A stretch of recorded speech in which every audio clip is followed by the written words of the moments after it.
शहर की लुगाई गांव को आई। मधु शहर में रहने वाली पढ़ी लिखी मॉडर्न लड़की है। वो और पवन साथ कॉलेज में पढ़ते थे। धीरे धीरे उन दोनों में प्यार हो गया। पर पवन गांव में रहने वाला एक साधारण सा लड़का है।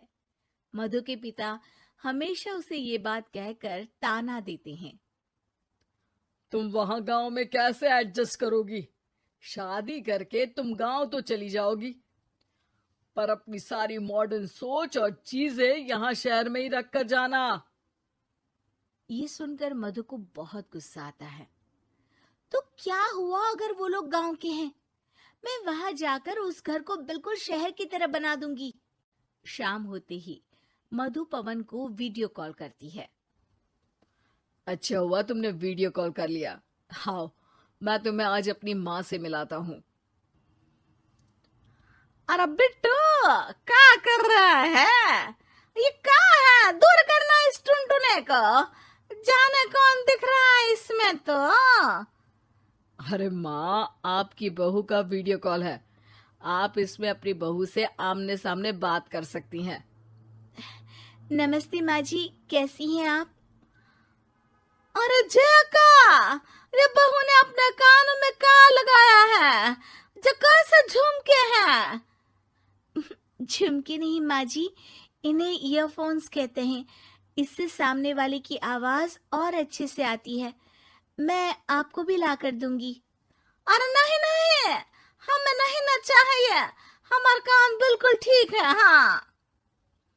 माँ जी की ये बातें सुनकर मधु को अपने पिता की बातें याद आ जाती है और वो उसी वक्त ये ठान लेती है कि वो अपने ससुराल को एकदम मॉडर्न ससुराल बनाकर रहेगी। कुछ दिन बीत जाते हैं। पवन और मधु की शादी हो चुकी है।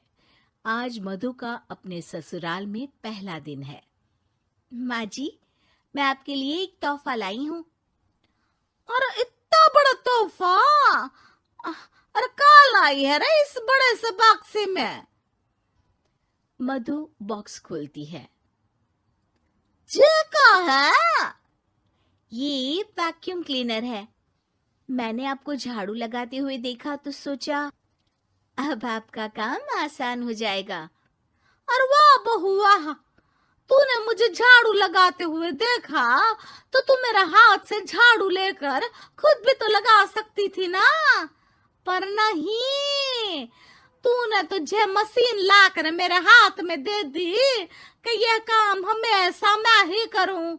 ये आजकल की शहरी छोरियां बिल्कुल नहीं बदलेगी। मधु को मन ही मन गुस्सा आता है, पर फिर भी अपना गुस्सा भूलकर मधु माजी को वैक्यूम क्लीनर इस्तेमाल करना सिखाती है। अगले दिन मधु सुबह उठती है तो ये आंगन में से कैसी आवाजें आ रही हैं? मधु दौड़ती दौड़ती आंगन में जाती है और देखते ही चौंक जाती है। अरे माँ जी, ये आप क्या कर रही हैं? और वो क्या है ना, सुबह मैं जब कुएं से पानी निकाल रही थी तो मेरे कान की बाली उसमें गिर गई थी। तो ये तेरा वैक्यूम ना सारी चीजें अपनी तरफ खींच लेता है ना, तो मेरी बाली भी तो निकाल ही देगा। उसी की कोशिश कर रही हूँ, पर न जाने क्यों अब ये चालू ही नहीं हो रही तेरी मशीन। अब वो चालू होगी भी नहीं। पर अब कुएं में से पानी निकाल क्यों रही थी? अरे कमाल करती हो ना बहू। पीने के लिए पानी क्या तेरे मायके से लाऊं मैं? अरे कुएं से ही तो निकालना पड़ता है। हाँ, पीने के लिए पानी, और वो भी कुएं से। मधु दिमाग लगाती है और थोड़ी ही देर में घर में वाटर प्यूरिफायर लगवा देती है। ये देखिए माँ जी, इसमें बस एक बार पानी भर देंगे तो नल में पानी साफ होकर बाहर आएगा। अरे वाह रे बहू, ये तो बहुत ही बढ़िया चीज है। रात हो जाती है। मधु जैसे ही प्यूरिफायर का नल चालू करती है तो वो अचानक से फट जाता है और सब जगह पानी पानी हो जाता है। अरे ये क्या हुआ? ये क्या हो गया? मैंने तो बस इसमें उबला हुआ पानी डाला था, ये इतनी जल्दी खराब हो गया। अरे ये सारी शहरी चीज चीजें सब ऐसी ही होती है कबूरी। क्या आपने इसमें उबला पानी डाला था?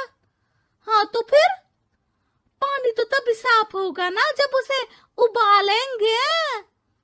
ये मशीन का कोई जिन है जो हमने जो बोला वो कर देगी है? मधु को बहुत गुस्सा आता है। इस तरह तो मेरा अपने ससुराल को मॉडर्न बनाने का सपना अधूरा ही रह जाएगा। नहीं, मैं इस तरह से हार नहीं मान सकती।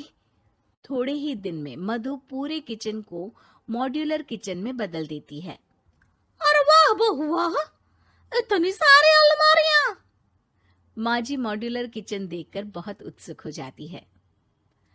ये बक्सा का है। बहू ने शायद गलती से इसे यहाँ रसोई में रख दिया है, पर है तो ये बहुत ही बढ़िया। अगले दिन सुबह, अरे मायरी क्या हो गया? मैं तो बर्बाद हो गई। मेरी सारी पूंजी जलकर राख हो गई। हे राम, अब मैं क्या करूं? माँ जी की रोने की आवाज सुनकर मधु दौड़ी दौड़ी किचन में आती है और इतना धुआं देखकर घबरा जाती है। ये सब कैसे हुआ माँ जी? ये आग कैसे लगी? ये सब तेरा इस मॉड्यूलर किचन की वजह से हुआ है, और ऊपर से तूने तिजोरी जो रसोई में रख दी थी, मैंने जैसे ही अपने गहने और पैसे इसमें रखे और बाहर से इस ताले को घुमाया, ये तो 5 मिनट में ही आग बबूला होकर फट गया। अरे माँ जी, ये तिजोरी नहीं है, ये तो माइक्रोवेव है। इसमें गहने नहीं रखते, खाना गर्म करने के लिए होता है ये। और ये जो आपने घुमाया ना, ये ताला नहीं है, आपने इसके टेम्परेचर को फुल कर दिया, इसलिए ये फट गया। माँ जी और जोर जोर से रोने लगती है।